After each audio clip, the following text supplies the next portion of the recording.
Hello, and welcome back to another vlog about some true crime. Let's dig in. Today, we're going to be discussing the Torso murders.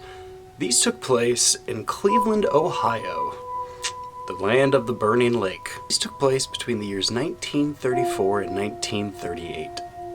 With the Cleveland Torso murder racking up a total amount of kills of 13 bodies. 6 of which were women, 7 of which were men. All of the murders took place in the Kingsbury Run area of Cleveland. Out of the 13 that were killed, 3 of them were identified. The majority of the 13 being vagrants and sex workers as well. All of the victims were decapitated. Decapitated? And in some cases, the heads were never found. Never found! Let's talk a little bit about Kingsbury Run in general. It's in the 1930s, it was a very bleak and desperate part of town. Majority of the people there, almost everybody there, was poor.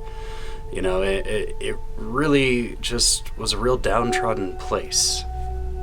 Often referred to as the hobo jungle.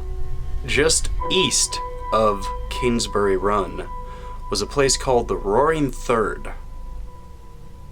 The Roaring Third being known for its bars, gambling dens, and brothels. Gambling dens, you say? The victim was found on September 5th, 1934. She was in her 30s. September 23rd, 1935. And Edward Andressary. He was a hospital orderly. His body was found. He was found at the base of Jackass Hill. The same day, there was an unidentified 40-year-old man found very close to where the second victim was found. January 26, 1936.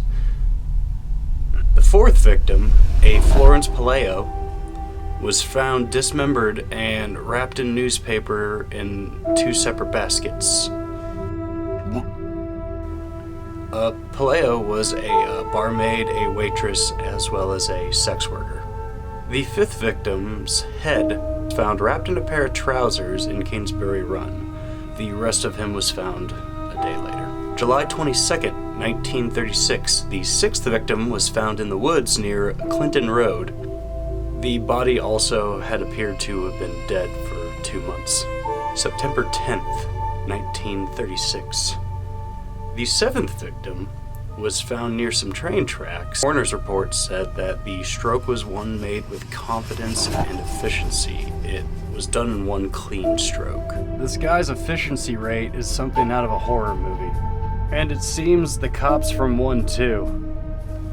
Naturally, this put a lot of pressure on law enforcement authorities, and the 2 detectives working the case, Peter Malayo and Martin Zawinski, had both interviewed at least 1,000 people on their own. Still, nothing. Okay, I take it back. These cops really aren't dragging their feet. That's impressive numbers. February 23rd, 1937. And a woman in her 20s was found on the Brathnall shore. June 5th, 1937. The 9th victim, a woman named Rose Wallace. She was found under the Lorraine Crane Bridge. She was found as a partial skull and a bag of bones.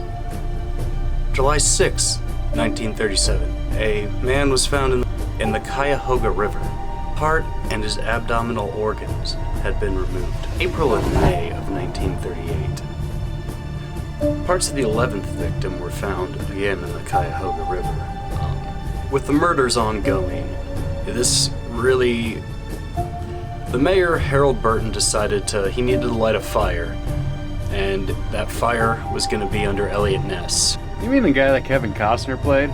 Yeah, that Elliot Ness. He was a law enforcement superhero as sorts. August 16th, 1938, and probably the killer's most daring move ever.